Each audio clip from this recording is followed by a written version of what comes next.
Você presenciou todas essas etapas que você falou? Sim.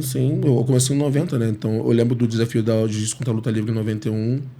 Eu lembro eu com 11 anos, mãe, eu quero ir nesse negócio. Meu filho, você não vai em lugar nenhum.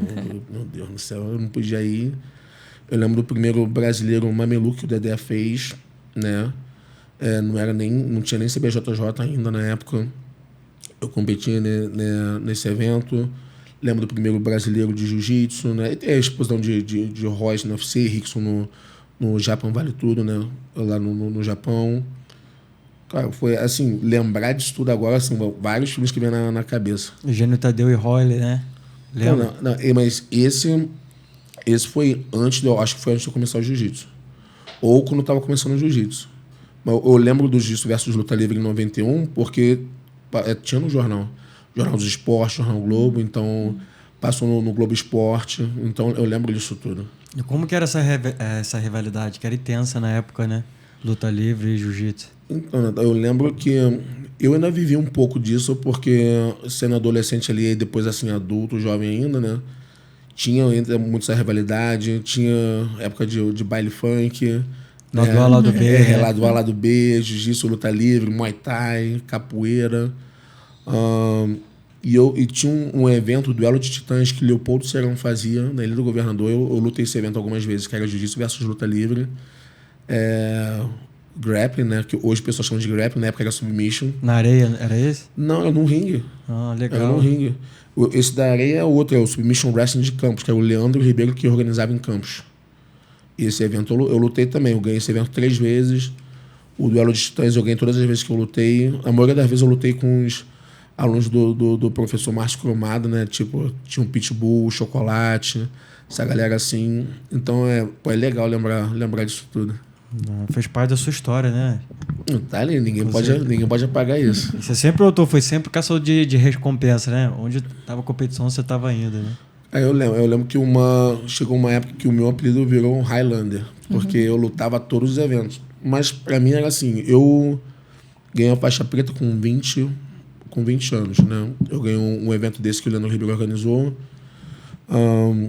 Entre as minhas vitórias, nesse evento eu ganhei do Jamelão. O Jamelão era um nome gigante na época e era um dos meus ídolos. E aí o meu mestre ainda me graduou a faixa preta, né? E foi quando teve voltando até para casa, foi quando teve um acidente com o Thiaguinho Fernandes, que veio a falecer no acidente, né? Então, assim, é um dia que, apesar de ser um dia marcante na minha vida, assim, de eu ganhei minha faixa preta, mas também do dia de tristeza. Então, mas foi quando o Thiaguinho Fernandes faleceu. Mas foi ali que eu falei, cara, eu fiquei mal um pouco com o falecimento do meu amigo, mas depois eu falei, não, eu tenho que fazer tudo, porque é um moleque que competia tudo também.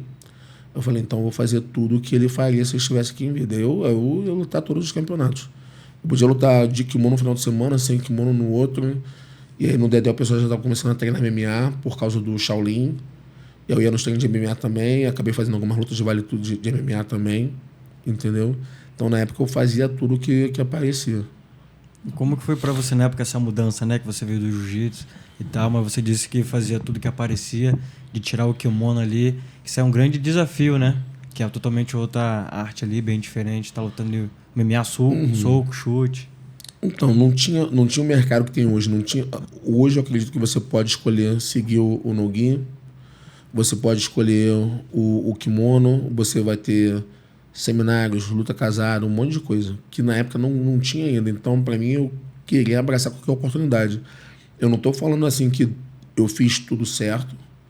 Eu acho que algumas decisões que eu tomei de eventos que eu lutei, de repente eu deveria não ter lutado, né? Assim, para poder ter um desempenho melhor em algumas coisas que poderia ter acontecido. Mas também, se eu não tivesse vivenciado tudo isso, eu não seria a pessoa que eu sou hoje, não seria o professor que eu sou hoje. Entendeu? Então, acredito que eu tenho hoje muita bagagem para passar para os meus alunos por conta de tudo que eu vivenciei dentro do jiu-jitsu, e aí kimono, sem kimono, e porrada, taparia, tudo. Né? E você lutou muito no campeonato do Luizinho na época, que eu acredito que era o campeonato o único que dava premiação em dinheiro, Isso. ou um dos poucos, né?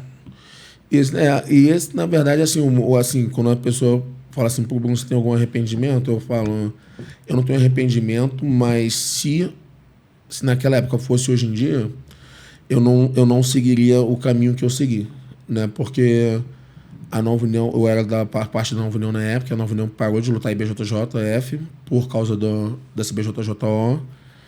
E aí eu lutei, fiquei lutando de 2002 até 2008 somente eventos da CBJJO, né? Então, nesse tempo, eu ganhei Copa do Mundo, Copa do Brasil, todos os eventos grandes da CBJJO.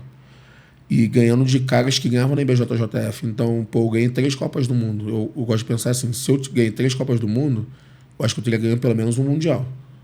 Pelo menos um Mundial. É porque eram os melhores que competiam na CBJJ. Isso. E na verdade, só que não competia, era o pessoal da Gracie Barra não competia CBJJO e o pessoal da Nova União não competia IBJJF. E aí chegou uma época que até o Celcinho Vinícius veio, que era a Gracie Barra na época, o Pé de Pão na Gracie Barra na época, mas eles vieram, não competindo no polo da Gracie Barra, né, mas vieram competir na época, o Braulio Estima. Então, assim, grandes nomes da Gracie Barra da época também vieram, né, e o Braulio Estima até hoje, Gracie Barra. Mas, assim, eu não tive essa oportunidade de ganhar um Mundial ali de adulto. Claro que eu competi em 2001, é o meu primeiro ano de preta. Aí depois vim voltar a competir somente em 2009, que aí eu perdi pro Roger, aí em 2010 perdi pro Roger de novo. Né? Eu falo que, pô, eu era bom, mas tinha um cara chamado Roger. E aí saiu o Roger, mas entra Rodolfo e Bochecha, então foram os caras que eu perdi. Os 3, assim, 4 mundiais que eu lutei de preta adulto ainda, né, eu perdi pro Roger, pro Bochecha. Então, o que eu vou falar? Né? Não tem que falar. E, assim, mas as Copas do Mundo que eu ganhei lutando com vários caras de alto nível, eu tenho certeza que eu teria ganho pelo menos um Mundial, porque eu lembro como eram as chaves na época. Então, uma coisa assim que hoje em dia eu falaria, pô, não, eu quero poder lutar os dois. Né? E na época não tinha esse negócio assim, eu quero poder lutar os dois. Era tipo assim, todo mundo soldado, seguindo o que o general fala e ponto final. Não tem parágrafo, não tem vírgula, não tem nada. Acredito que muitos caras assim, Rodrigo Feijão, Léo Santos, esses caras seriam hall da fama na IBJJF hoje em dia. E assim, o Feijão o pessoal conhece pelo trabalho que ele faz como coach, por exemplo, mas o Léo tem muita gente que só conhece o que ele fez no UFC, que nem sabe da carreira dele no jiu-jitsu. E é um cara que é um dos melhores pesos leves da história. Com certeza. Né? Então, assim, eu acho que algumas pessoas perderam com isso, mas isso também fez parte do desenvolvimento do que o jiu-jitsu é hoje, com as organizações que pagam em grana, e a IBJJF pagando também. Com certeza. E qual foi o momento assim que vocês puderam voltar a competir a IBJJF? Eu lembro que o primeiro Mundial nos Estados Unidos foi em 2007, aí ali o Robinho voltou a competir. Então aí teve o Michel Maia na época era Nova União também, o Durinho era Nova União ainda, 2007. E aí, assim, o pessoal competiu esse evento, o meu visto tinha sido negado, uma das 4 vezes que foi negado. Caramba. Né? Então não pude lutar. Por isso que eu fui lutar só em 2009, que foi quando eu consegui o visto no segundo semestre de 2008. Não, mas em 2007 o pessoal voltou a lutar em IBJJF. Então, quando foi para os Estados Unidos... Isso. Porque não tinha como segurar, né, o crescimento do esporte. Né? E nessa época a CBJJ também estava passando... Teve alguns problemas de premiação, você paga, não você paga, essas coisas assim. Então, é a parte que eu volto lá no Luizinho, assim, teve coisas que de repente não saíram certas, mas mesmo assim, se você olhar o que ele fez, assim, alterou a trajetória que o jiu-jitsu estava indo.